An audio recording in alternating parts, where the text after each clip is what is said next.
भगवान की ये लीलाएं बहुत ही दिव्य है, क्योंकि भगवान स्वयं कहते हैं, है ना, भगवद गीता में भगवान कहते हैं कि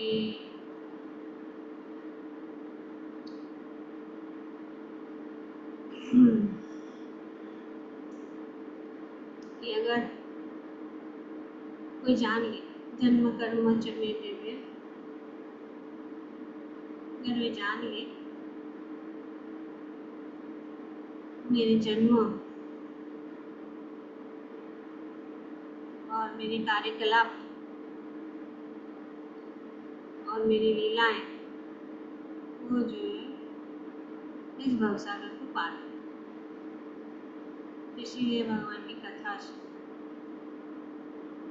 भगवान की कथा यहाँ पे भी हम देखते हैं कि परीक्षित महाराज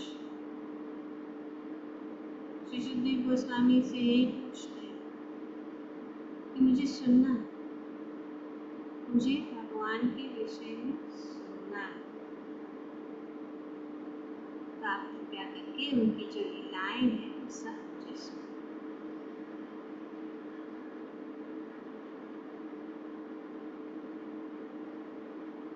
तो इससे ये जो स्कंद है वो शुरू होती है ऐसे प्रश्न से। अभी यहाँ पे हम काफ़ी चर्चा कर चुके हैं। अभी हम जो चर्चा करने जा रहे हैं, भगवान के अनेक जो असुर हैं, किस प्रकार से इन असुर को कंस ने भेजा था कृष्ण को मारने के लिए, और ये असुरों का बहुत महत्व है। श्री भक्ति विनोद ठाकुर, श्री भक्ति सिद्धांत सरस्वती गोस्वामी, श्री प्रभुपाद और हमारे अन्य जो आचार्य गौड़ीय वैष्णव आचार्य हैं, उन्होंने खास करके भक्ति विनोद ठाकुर ने ये असुरों के विषय में वे इसके प्रतीक हैं, वे क्या रिप्रेजेंट करते हैं और वे किस प्रकार से भगवान ने उन जो असुरों का मार दिया, उनका वध किया और उनका उद्धार किया। तो इस प्रकार से हमारे अंदर भी जो है बहुत सारे जो अनर्थ है, और उस अनर्थों को हमें पहचानना, क्योंकि हम अगर पहचाने ही नहीं कि हमारे अंदर क्या अनर्थ है तो कैसे पता है। इसीलिए हमारे आचार्यों ने बताया है कि जैसे जैसे, एक तो महत्वपूर्ण बात यही है कि जब हम भगवान की कथा सुनते हैं, श्रीमंतम स कथा कृष्ण पुण्य श्रवण कीर्तन हृदयंतस्थो हि अभद्राणि वेदुनोति श्रुवेत् सदा नष्टप्रायेषु अभद्रेषु नित्यं भागवत सेवया। तो जब हम भगवान की कथा सुनते हैं, श्रवण करते हैं, तो हमारा शुद्धिकरण हो जाता है और हमारे जो कल्मश है वो सब नष्ट हो जाते हैं सिर्फ श्रवण करने मात्र से। इसीलिए सततम कीर्तयन्तु माम, भगवान कहते हैं कि सतत मेरा कीर्तन करना चाहिए। कीर्तन दो प्रकार के होते हैं, भगवान के नामों का उच्चारण या भगवान के नाम के गाना, गीत, भगवान के सुंदर जो चरित्र के गीत है, भगवान की महिमा का वर्णन करते हुए जो अनेक प्रकार के गीत है जो हम अनेक वादन द्वारा मृदंग करताल के साथ गाते हैं। और दूसरा है कथा, कृष्ण कथा, उसको ये कीर्तन कीर्तन है। और उनके प्रति परीक्षित महाराज, उन्होंने उसको परफेक्ट किया और भगवत धाम को प्राप्त किया। तो इसीलिए कीर्तन होना जरूरी है, क्योंकि एक प्रकार का बहुत ही शक्तिशाली औषधि है जिसको हमें पता नहीं चलता है कभी। अगर हमें ऐसा लगता है कि औषधि है, लेकिन उसका क्या लाभ है, हमें उनमें विश्वास हो या ना हो, वो तो शक्तिशाली औषध। और डॉक्टर अगर आदेश देता है, अगर हमारे पास डॉक्टर को के ऊपर श्रद्धा है, तो हम लेंगे और वो असर करेगी, चाहे हम उसमें विश्वास रखते हैं या ना रखते। इसी प्रकार से जो भगवान की कथा है, जब हम सुनते हैं तो हमारा शुद्धिकरण हो जाता है, हम पवित्र हो जाते हैं, हम इस भौतिक जगत की कल्मशों से मुक्त हो जाते हैं। हम जो है इस जो है भव सागर को पार हो सकते, वो सबसे महत्वपूर्ण कि हमें इस भव सागर से पार करना। इसीलिए भगवान आदेश देते हैं। और अगर हम जैसे कि किसी से प्रेम करते हैं, तो जब हम प्रेम करते हैं तब तो उनकी इच्छा को पूर्ण करते हैं, उनके आदेशों का पालन करते हैं। और हम सब भगवत प्रेमी हैं, और क्योंकि हम सब भगवत प्रेमी हैं, तो हम जो भगवान जो आदेश देते हैं उसे करना है, चाहे कितनी कठिनाइयों का सामना क्यों न करना पड़े, है ना। तो क्योंकि भौतिक जगत में इतने सारे जो बंधन हैं जिसके कारण हम नहीं कर सकते, पर अगर हम जानते हैं और हमें पता लगता है कि यही औषधि है आत्मा के लिए, तो हमें वो बहुत ही इम्पोर्टेंट मैटर है, सीरियस मैटर है। वो कोई ऐसे सामान्य रूप से हम नहीं ले सकते, उसको सामान्य नहीं समझना चाहिए। और खास करके ये जो भगवान की लीलाएं हैं, वो कथाएं हैं, वो बहुत रोमांचक है और वो बहुत ही जो है मानवीय जैसे प्रतीक होती है, लगता है, लेकिन वो एक्चुअली उच्च स्तर का आध्यात्मिक जो है स्तर, जो इसमें शक्ति है कि हमको इस भौतिक जगत से आध्यात्मिक जगत या गोलोक वृंदावन तक पहुंचा सकते। तो हर भगवद गीता में, भागवतम में और सभी शास्त्र में यही आदेश है कि हम भगवान की कथा सुने, भगवान का गुणगान करें और अपना जीवन को सफल बनाएं। तो यहाँ पे भी परीक्षित महाराज कहते हैं, श्रीराजोवाच येन अवतारेण भगवान् हरिरीश्वरः करोति कर्ण रम्यानि मनोज्ञानि च न प्रभो अशृण्वतो विद्यतिर्विष्णा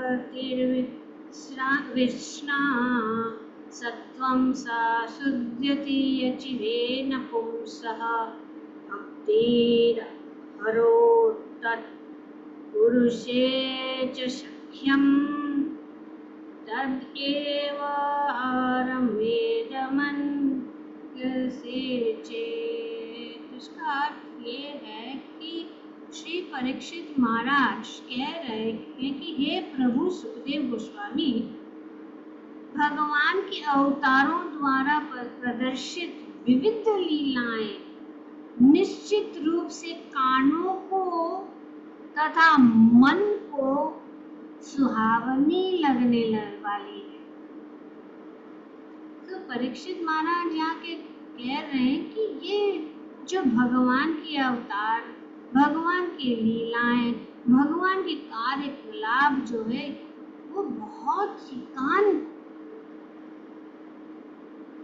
हमारे कान जो है वो बहुत ही क्या हो जाते हैं, सुनने के इच्छुक हो जाते हैं, मन को सुहावना लगता है, क्योंकि भगवान की जो लीलाएं हैं बहुत ही मधुर है। इस लीलाओं के श्रवण मात्र से मनुष्य के मन का मैल तक्षण दूर जाता है, धुल जाता है तक्षण, उस क्षण ही।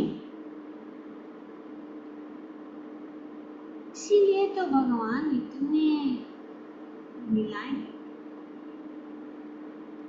ये कोई बच्चों की कहानियां नहीं है, और ये इतने अच्छे हैं कि बच्चों को भी लुभाते हैं।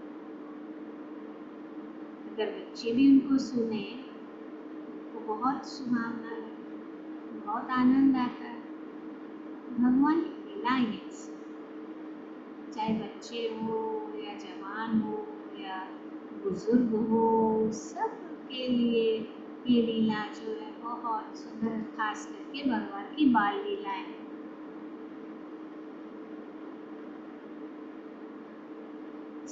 सामान्यतः हम भगवान की लीलाओं को सुनने में आनाकानी करते हैं, किंतु कृष्ण की बाल लीला इतनी आकर्षक है कि वे स्वतः मन तथा कानों को सुहावनी लगती है। ये परीक्षित महाराज यहाँ पे सुखदेव गोस्वामी को कहते कि आप मुझे मैं सुनना चाहती, हमारे अंदर वो लालसा होनी चाहिए कि भगवान की कथा को सुने, भगवान की लीलाओं को सुने। इस तरह भौतिक वस्तुओं के विषय में सुनने की अनुरक्ति जो भवबंधन का मूल कारण है समाप्त हो जाती है। और यहाँ पे बहुत सुंदर रूप से परीक्षित महाराज कह रहे हैं कि इससे क्या होगा कि भौतिक वस्तुओं के विषय में अगर हम कृष्ण कथा नहीं करेंगे, कृष्ण की चर्चा नहीं करेंगे, तो राम चर्चा करेंगे। भौतिक जो है वस्तुओं के विषय में चर्चा करेंगे, और जो ये जो भौतिक वस्तुओं के विषय हैं वे भवबंधन का मूल कारण है। हमें सब जो है उसी में ही रुचि है,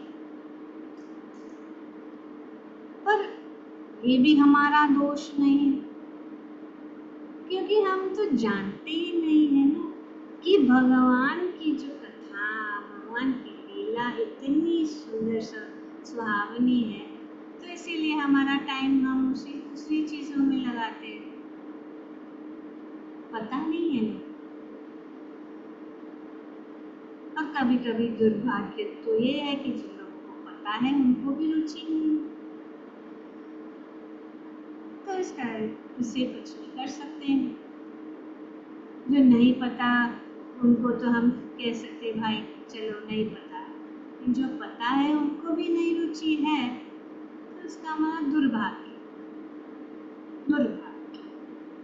मनुष्य में धीरे धीरे भगवान के प्रति भक्ति एवं अनुरक्ति उत्पन्न होती है, और भक्तों के साथ जो हम में कृष्ण भावनामृत का योगदान देते हैं, मैत्री बढ़ती है। तो इस प्रकार से यहाँ पे बहुत सुंदर बताया। तो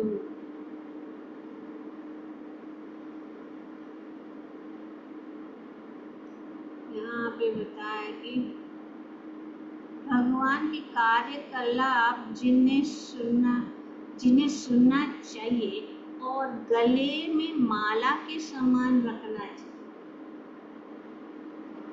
गले में माला, भगवान का जन्म, भगवान का प्राकट्य, भगवान और उनके भक्तों का जो प्रेम और भगवान की अनेक अनेक लीलाएं, किस प्रकार से भगवान अनेक अनेक असुरों का वध करते हैं, ये सब जो है इस प्रकार से हमें रोज स्मरण करना चाहिए। तो इसीलिए नहीं तो जन्माष्टमी आएगी और जाएगी, पर हमारा सबका सौभाग्य कि हमारे लिए जन्माष्टमी हर दिन हो रहा है।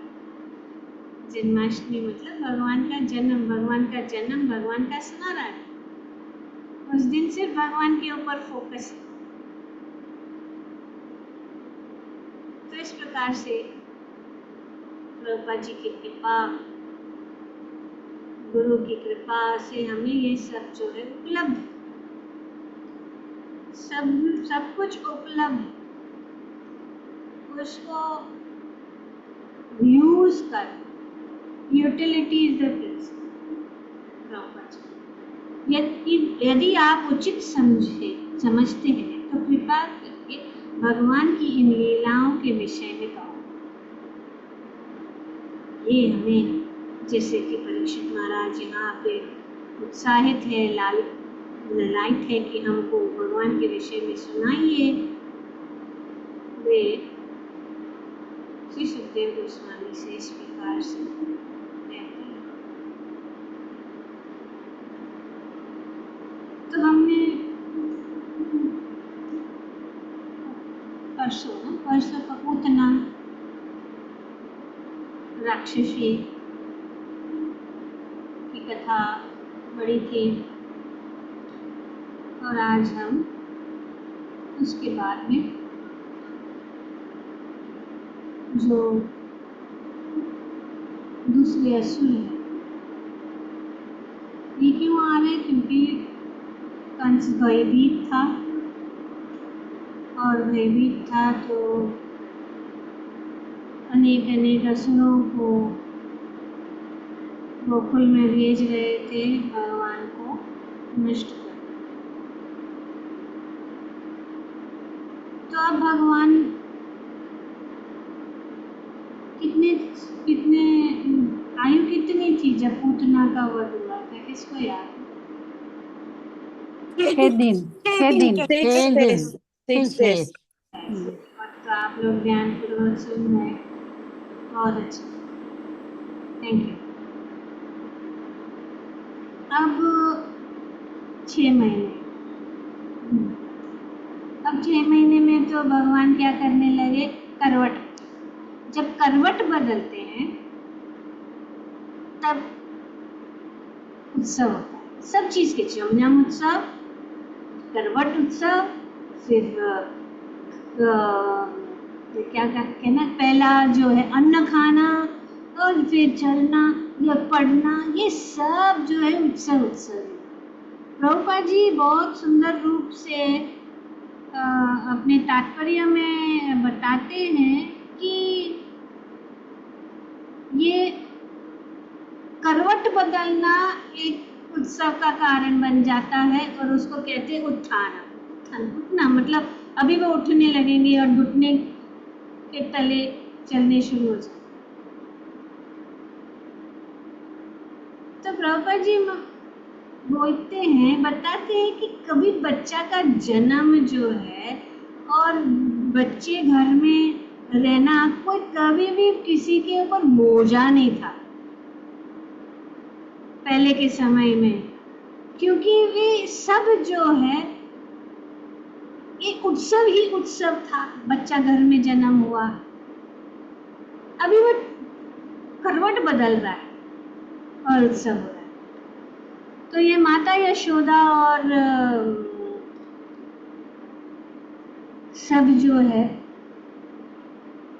नंद बाबा और सब जो है उत्सव मनाने के लिए, जैसे कि पहले भी पूजा होती है बच्चे के जन्म के पहले, बच्चे के जन्म के बाद, बच्चे के जन्म के हर एक मोड़, जीवन के हर एक मोड़ पे, तो कभी भी ऐसा नहीं लगता था कि ये हो जाए, वो आनंद में रहते। आज के ज़माने में लोग जो है सोचते हैं कि अरे बच्चा भी नहीं चाहिए, हमारा आनंद का समय चला जाए। ये अभी ये जो मॉडर्न सोच है, पर ये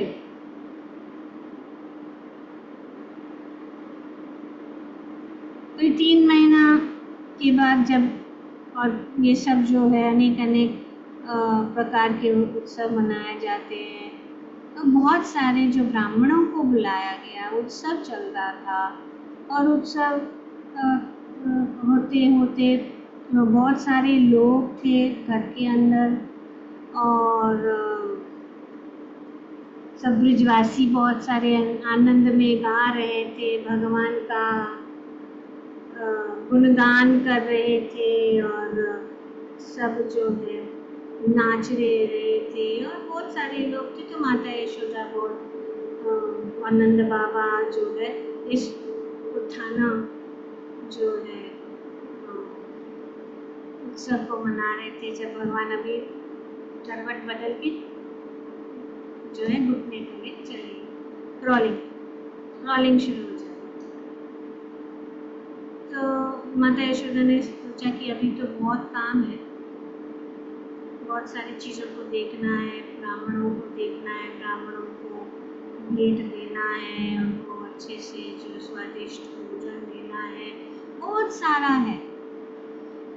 तो उन्होंने सोचा कि अभी कान्हा को मैं थोड़ा देर के लिए उनको आराम लेने दो, उनको सोने दो।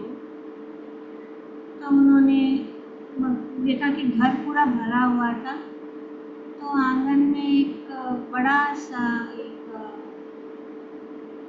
क्या कहते हैं शक्ता, मतलब सकड़ा माता जी, सकड़ा था, काठ बहुत बड़ा था, ऊंचा भी अच्छा था और फिर उसके ऊपर बहुत सारे बर्तन वगैरह, भारी भारी सामान रखा हुआ था और वो ऐसे पड़ा था। कभी कभी ऐसा होता है कुछ जैसे कुछ टेबल जैसा या कुछ जगह लोग अक्सर रखा करते हैं सामान, जो इसको इस्तेमाल नहीं, इसको हिलाया नहीं जाएगा, हिलाएगा नहीं कोई। तो उन्होंने सोचा कि चलो एक अच्छा स्थान है, वो कान्हा को गोद में लेकर उन्होंने उनको उसके नीचे सुला दिया ताकि वो अपना दूसरा काम कर सके। और भगवान उस काठ के नीचे थे, सकरा के नीचे थे, सो गए थे। और थोड़ी देर के बाद माता यशोदा तो चली गई अपनी सब कार्य करने के लिए और यहाँ पे भगवान जो उठ गए और वो रोने लगे क्योंकि उनको भूख लगी थी, उनको दूध पीना था। वो रो रहे थे, बहुत जोर जोर से रोने लगे। माता यशोदा को बुला, मतलब ध्यान उनकी तरफ करने के लिए, पर क्योंकि इतना सारा जो है लोग गा रहे थे और सब जो है कीर्तन वगैरह चल रहा था, तो माता यशोदा का तो सुनाई नहीं दिया कि भगवान रो रहे हैं। तो उन्होंने क्या किया, अभी माता यशोदा भगवान जो है हमेशा अपने भक्तों को अपनी नजरों से दूर नहीं करना चाहिए, खास करके माता यशोदा। तो अभी कैसे उनको उनका ध्यान उनकी ओर लाए, तो उन्होंने हल्के से, ऐसा कोई अभी 3 महीने का बच्चा, इतना छोटा उनका पैर, हाथ, भगवान इतनी कोमल पैर और इतने छोटे से हल्के से उसने जो उसका जो पहिया है कपड़े का पहिया जो था उसको टच किया, सिर्फ टच किया, और वो पूरा जो है ब्लास्ट करके त्राम करके इतना बड़ा आवाज आया और उनके ऊपर जितने भी बर्तन थे, जितने भी चीजें थे, वो सब नीचे गिर गया और वो पूरा जो काठ है वो टूट गया, टुकड़े टुकड़े हो गए।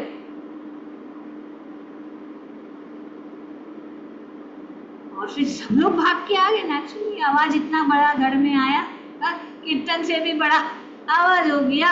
अब लोग भाग के आए और देखा कि अरे ये क्या हो गया सब, और वो सब बिखरा हुआ आंगन में और भगवान नीचे। नंद बाबा ने तो तुरंत उठा लिया, देखा कि उनको कुछ लगा तो नहीं, कुछ नहीं। फिर माता यशोदा ने उनको ले लिया और फिर ढूंढने लगे कि ये ऐसे कैसा हो गया। अभी कुछ हो जाता है हाँ, तो हम सोचते हैं कि कारण क्या है, ढूंढने लगा, देखा तो कोई कारण ही नहीं पता लग रहा है, कारण ही नहीं पता लग रहा है। तो फिर बच्चों ने कहा, तो बच्चे वहाँ पे थे, बच्चों ने कहा कि ऐसा ऐसा है, उनका जो पैर थोड़ा सा लग गया उसको, और ये पूरा जो है नीचे। भगवान के इतने कोमल पैर, इसका वर्णन भी भागवत में किया है कि ये तमाल वृक्ष के जो पत्ते होते हैं ना, वो भगवान के जैसे सॉफ्ट और उनके कलर, तो वो जो है ना उसको, जैसे कि नए पत्ते आते हैं ना बहुत कोमल होते, इतनी कोमल है भगवान और इतनी छोटी, और उन्होंने ऐसा ही टच किया। पर असल में वो जो काठ था वो एक असुर था, शपथासुर। तो भगवान को मारने के लिए वहाँ पे आया था और ये उस जो है काट में घुस गए, उस गाड़ी के अंदर घुस गए। और ये जो असुर था उसका रूप कैसा था, भूत था, जैसे भूत घुस जाता है तो वो भूत है ना, वो घुस गया था उसमें, घोस्ट डीमन है ये शक्तासुर। वो इसमें घुस के वो भगवान को मारना चाहते, पर भगवान ने उनको एक लात मार के मार दिया उसे यहाँ, और वो उधर ही नष्ट हो गया। तो ये शक्तासुर।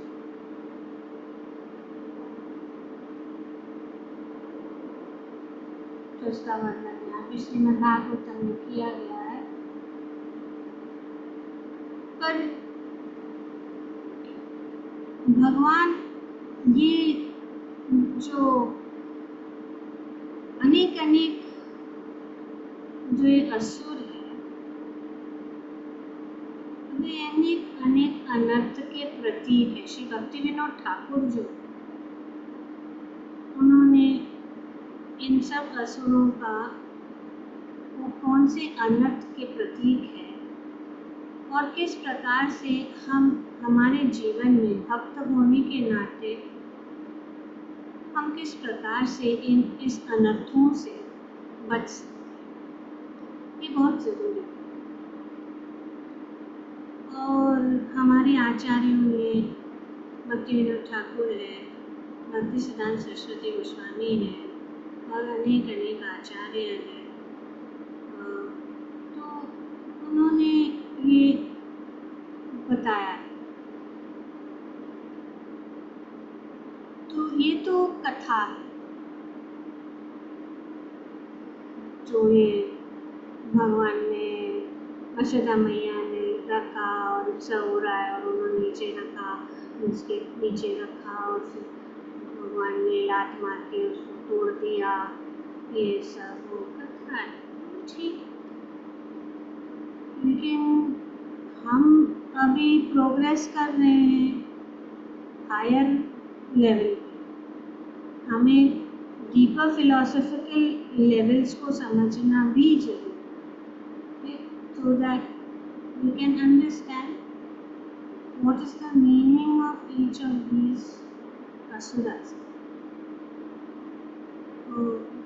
तो ये लेवल और ये हमारा जो ये क्लास है इसी हेतु है कि ऊंचा लेवल पे हमें जाना है, ताकि हम अपनी भक्ति में दृढ़ बन जाएं और हम आइडेंटिफाई कर सकते हैं कि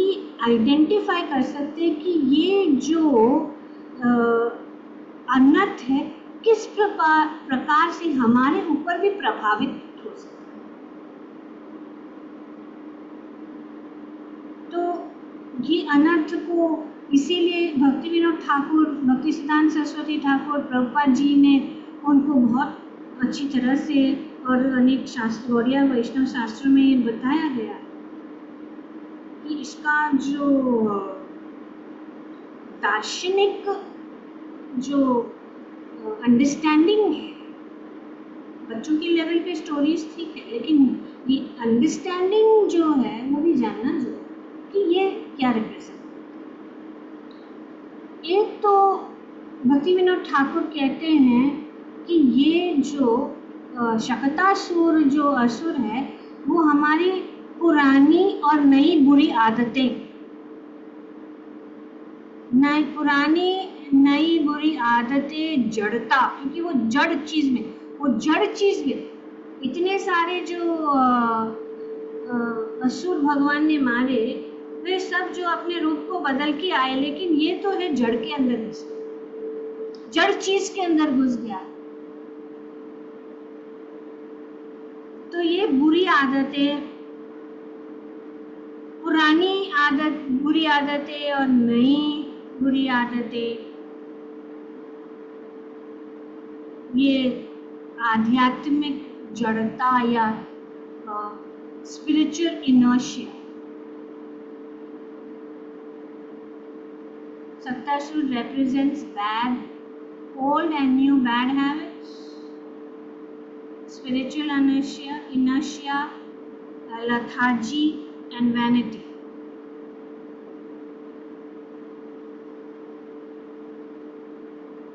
और बोझा,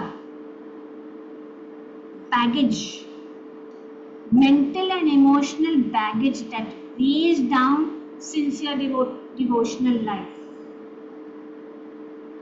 ये जो जैसे कि वो बोझा उसके ऊपर था और वो बोझा जो है भगवान ने उखाड़ के फेंक दिया, तितर बितर कर दिया, तो इस प्रकार से हम भी जो है मानसिक और इमोशनल बोझा लेके गए, और इसीलिए हमारा जो दृढ़ता है भक्ति में वो कम हो जाता है। तो हम जो है इस बोझा, ये शक्तासुर के का प्रतीक, carrying the load of old and bad habits. कभी कभी हम भक्ति में आ जाते हैं, खास करके शुरुआत में जब हम भक्ति में आ जाते हैं तो हम बहुत उत्साहित रहते, नया है, बहुत अच्छा लगता है, बहुत आनंद आता है। पर धीरे धीरे क्या होता है, ये सब पुरानी जो हमारी पुराने संस्कार, पुराने बुरे आदत क्या हो जाता है, वो फिर से वापस आने लग जाता है। क्योंकि अभी तक हम सोचते हैं कि हाँ चलो हम भक्ति में आ गए, और बहुत उत्साहित रहते, खास करके दीक्षा लेना है तो बहुत ही सारा उत्साह। वो दीक्षा के बाद में वो सब जो है धीरे धीरे, क्योंकि अब हम ये सोचने लग जाते हैं कि हम जो है अभी सब कुछ हो गया, इसके आगे कुछ नहीं।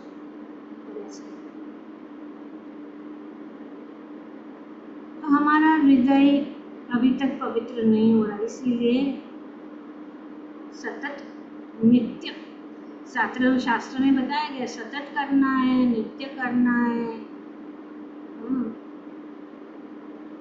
कभी कभी हमारे दिल में ख्याल आए, ऐसा नहीं है, ये भक्ति का मामला है। सीधा सीधा हर दिन वो इंजेक्शन लेना पड़ेगा, दुखदाई होगा फिर भी लेना ही पड़ेगा इंजेक्शन, सुनना ही पड़ेगा, तो हम जो है भवसागर को पार करेंगे, और तो ही हमारे हृदय में से भगवान जो है सब जो लात मार के सब अनर्थ जो है उड़ा ले। So these bad habits that haven't been purified yet from our heart come back to haunt us. भूत के आगे भूत अपने ऊपर अपना ये डाल देता है, प्रभाव डाल देता है। इस प्रकार से हमारी जो पूरी आदत है ना भूत के जैसा, और शक्तासुर भूत है, शक्तासुर भूत वो आ जाता है और वो हमें जो है अपने वश में करने शुरू, haunts us like a ghost. Shaktasur can't see the ghost. कुछ लोग देख सकते हैं भूत को, तो ज्यादातर हम लोग भूत को नहीं देख सकते, तो पता भी नहीं लगता कि ये भूत सवार कब हो गया।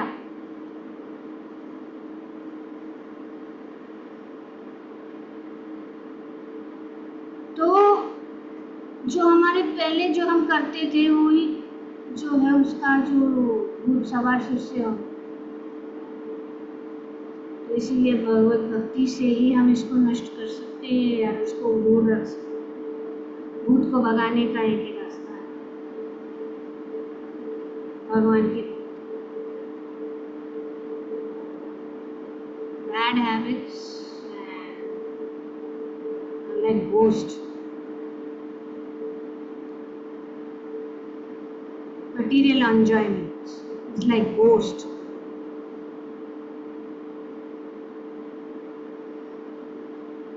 और भगवान के अगर हम शरण में रहेंगे, वो कभी कभी आ जाता है ना भूत किसी के शरीर में, तो उसको भगाने का तरीका रहता है। तो हमारे अंदर ये भौतिक या इंद्रिय तृप्ति और भौतिक आनंद का जो भूत है उसका निकालने का एक ही तरीका है, भगवान के चरण कमलों का थोड़ा स्पर्श हो जाए।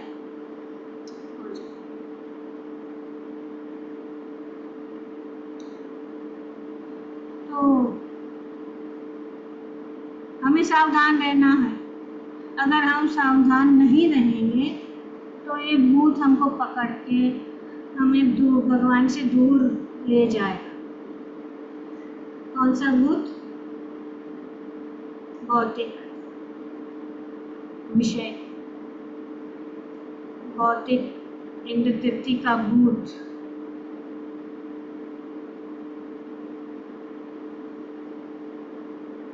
तो ये क्योंकि हमारे पहले से बहुत आदत है, वो आदत जल्दी जाएगी नहीं, कुछ ना कुछ तो रह जाता है, क्योंकि हम अभी वातावरण, और एक तो कलयुग और उसमें वातावरण में ऐसे वातावरण में है कि बहुत कठिन है, तो इसीलिए हमें और भी सचेत रहना है। तो ये हैबिट है। हैबिट का मतलब क्या है? वो हैबिट ऐसी है भूत जैसी, ये आदतें जो है भूत की जैसी है, क्योंकि अंग्रेजी में कहावत है The chains of habits are very soft to be felt, and very hard to break. ये जो जंजीर है, आदतों की जंजीर है, वो इतना मुलायम है कि हमको पता नहीं लगता। इतना मुलायम है पर ये जंजीर है, और वे इतनी कठोर है और इतनी कड़क है, तोड़ने के लिए तोड़ना बहुत कठिन हो जाता है।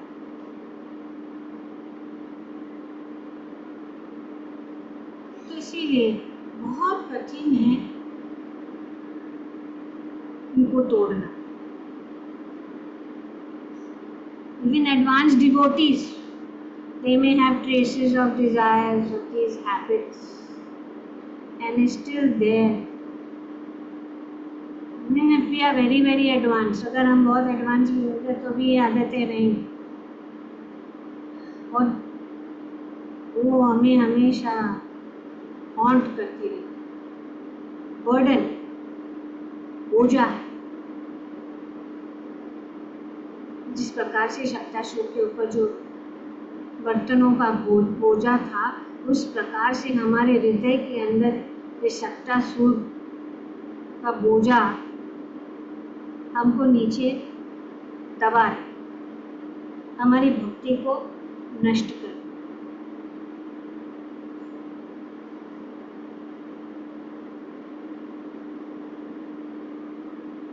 प्रभुपाद जी कहते हैं कि अगर हमसे इससे बचना है तो एक ही रास्ता है कि हमको कृष्ण को स्थान देना चाहिए। इसका अर्थ है कि हमें भगवान के ही कार्यों में अपने आप को लगाना है, हमें समय नहीं देना चाहिए, कोई भी छिद्र नहीं छोड़ना चाहिए कि ये जो है ये भूत हमारे शरीर के अंदर आ जाए, हमारे मन के अंदर घुस जाए। क्योंकि प्रभुपाद जी कहते हैं कि Prabhupada uses the phrase we all know, an idle mind is the devil's workshop. Prabhupada ji कहते हैं तो idol mind is Shaktasur workshop. इसीलिए ये सब श्रवण करते हैं शाम को बैठ के, सुबह को बैठ के, कि हमारे मन को विषयों, ग्राम कथा और इस भौतिक जगत के विषयों से दूर रखता है। और ये हमारा जो ट्रीटमेंट है उसको लेना पड़ेगा। अगर थोड़ा सा आते हैं फिर बोलते रहे ये तो काम नहीं करता, ये भक्ति ये सब क्यों काम करेगा, क्योंकि हम तो भूत के साथ रह रहे, भूत को स्थान दे दिया, तो फिर कैसा जाएगा ये, नहीं जाएगा। तो ये बुरी आदत है आलस। ये शक्तासुर आलस्य, क्योंकि आलस्य बहुत है और खास करके इस युग में lethargy, bad habits, lethargy, inertia and vanity.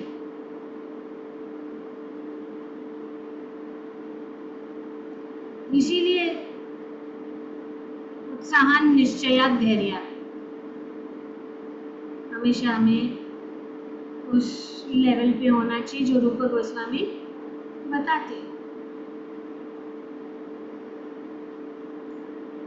तो what is lethargy? Spiritual lethargy. Spiritual lethargy means that we don't do anything. Some people do a lot of things, but they won't do anything spiritual. भक्ति सिद्धांत सरस्वती ठाकुर उदाहरण देते हैं, लताजी मतलब lazy. Guru Maharaj हमेशा कहते हैं you all people are lazy, look at Goregaon congregation, all you people are lazy. मैं तो अरे बाप रे क्या हम क्या करें, कहाँ जाए, कहाँ जाके छुप जाए। ब्रह्मचारियों के सामने, बड़े बड़े भक्तों के सामने हमारा लथाजी नहीं होना चाहिए। इसके लिए हमें always busy busy busy busy रखना है अपने को। माया के युद्ध में सो नहीं सकते। युद्ध में है तो कैसे सोएंगे बताओ। माया के साथ हमने घोषणा कर दी है, a declaration of war against the material energy, and we want to sleep. How can we sleep?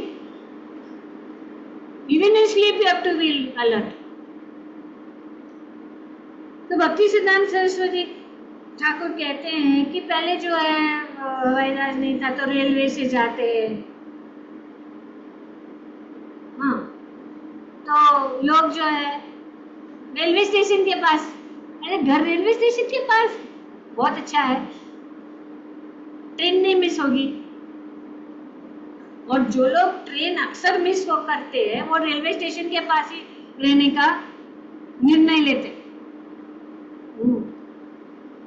Often people who miss the train are the people who stay just next to the railway station. They think that the train will come and I will go. जैसी train आ रहे जा रहे वो देख रहे हैं, क्योंकि वो सोचते हैं कि ट्रेन तो अवेलेबल है, हम रोज ट्रेन को देख रहे हैं। और जब तक वो घर के बाहर निकले और वो ट्रेन तक पहुंचे, ट्रेन गया। इतना नजदीक रहते हुए, जो लोग नजदीक रहते तो इसको कहते थे कि फल रहते हैं, अरे मंदिर तो नजदीक है। तो लोग जो थे हम मंदिर के पास रहेंगे, हम मंदिर के पास घर रहेंगे। अरे भाई कितने बार मंदिर में गए?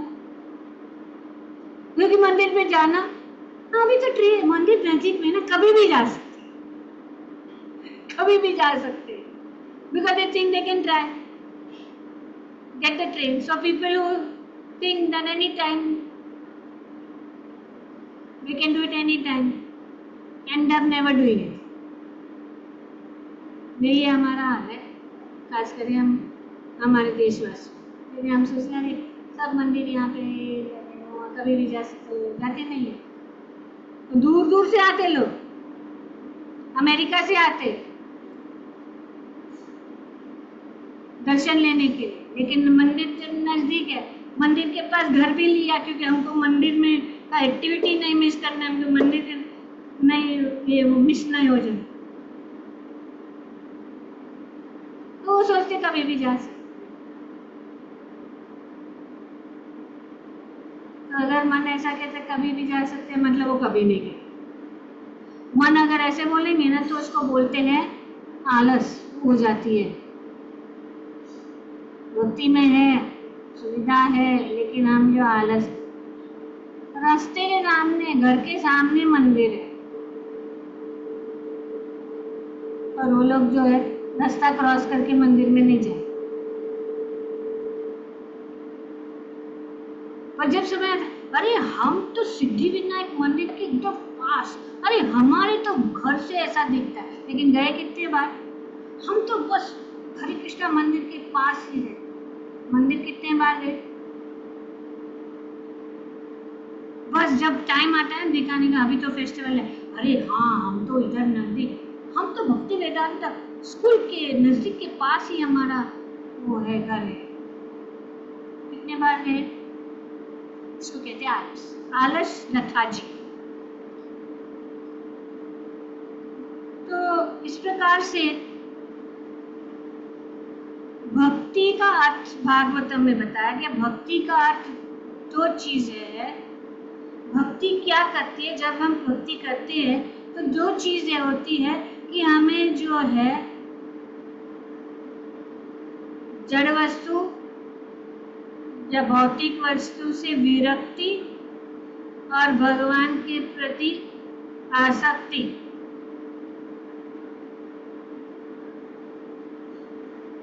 detachment from matter and attachment to Krishna। और कभी तो ये ऑपोजिट ही हो कि हमारी आसक्ति भौतिक चीजों में ज्यादा ही बढ़े।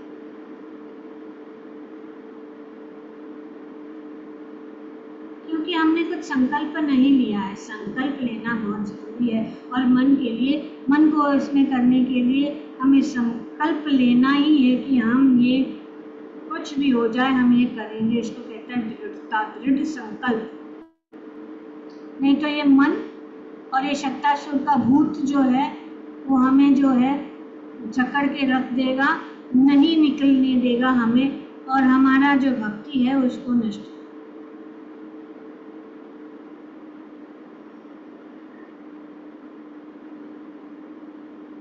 तो क्योंकि हमारा जो आसक्ति है, we have a lot of attachment in relation to that we are attached to, but we are not bothered about whatever we are detached,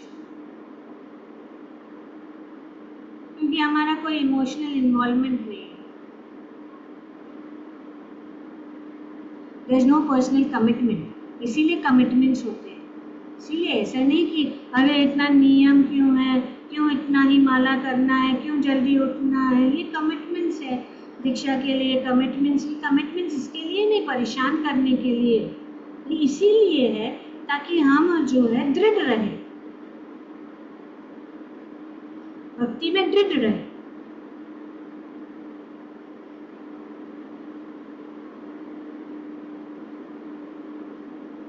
तो हमारा जो जिसमें when there is no emotional involvement, then there is no personal commitment.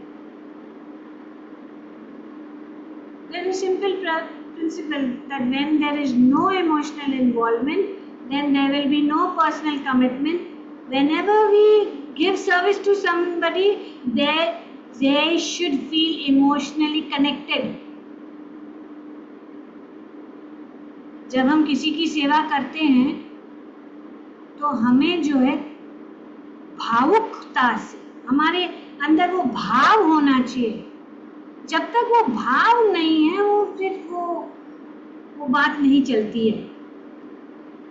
So whenever we give service to someone, we should feel emotionally connected, either to that service or with the person who is giving that service or the object of the service, at least one of those.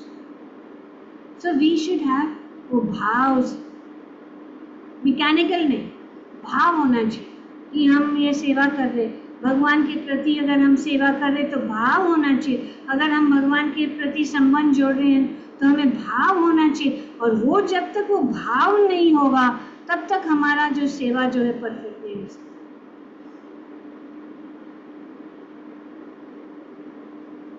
So whenever one wants to do something, there has to be a emotional connection over there.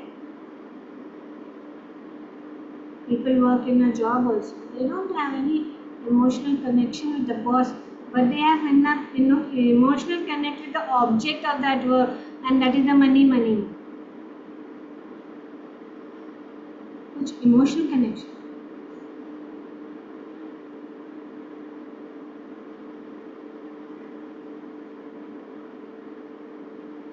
जब हम भौतिक दुनिया में हैं तो हमारा जो आकर्षण जो है भौतिक चीज़ों के है, और इसीलिए हमारा भाव जो है भक्ति से उठकर दूर होकर किसमें चला जाता है, भौतिक चीज़ों में।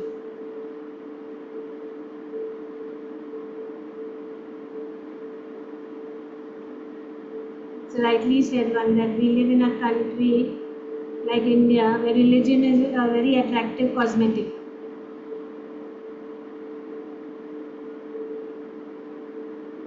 That means if one is totally devoid of religion, people say you are lost.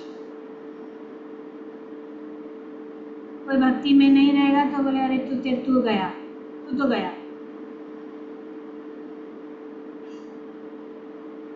और अगर भक्ति अपने जीवन में थोड़ा सा भी हो तो वे कहेंगे आप तो बहुत अच्छे हैं, आप इतने सक्सेसफुल हैं और आप भक्ति भी करते, बहुत अच्छा। So ये ऐसा है, like a cosmetic. Many times you see people are coming because they want to just use it as a cosmetic. It's used as a overall, बाहर का. So ये बहुत ज़रूरी है कि हम इन चीज़ों से, ये आसक्ति भौतिक चीज़ों की ओर, ये आलस, हमें आलसी नहीं रहना चाहिए, उस आलस को निकालना चाहिए, ये बुरी आदतों के ऊपर ध्यान रखना चाहिए, क्योंकि इससे क्या है, हमारी भक्ति के ऊपर जो है वजन आ जाए और भगवान अगर हम देखते हैं कि हम कोशिश कर रहे हैं तो वे जो है हमें मुक्त कर.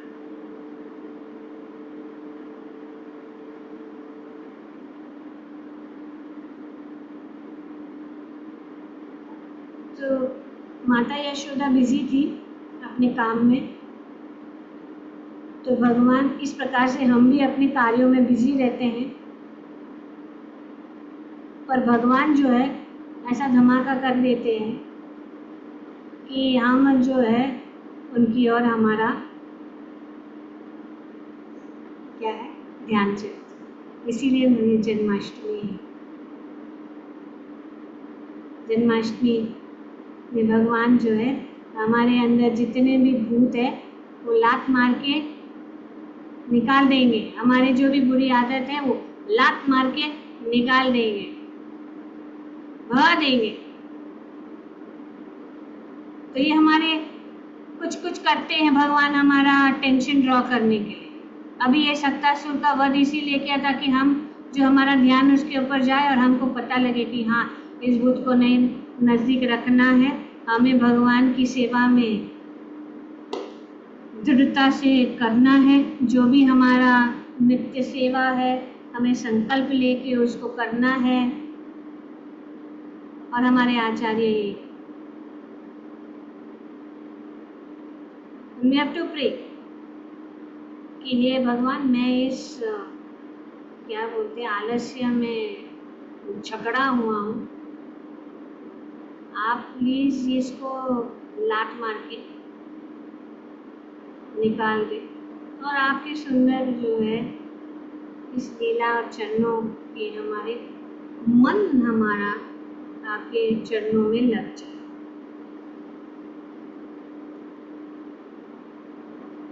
इसीलिए भगवान प्रभुपाद जी भी कहते हैं कि हमें जो है इंगेजमेंट, हमें कुछ न कुछ सेवा में लगना जरूरी है. सब लोगों को कुछ न कुछ सेवा में लगना जरूरी है.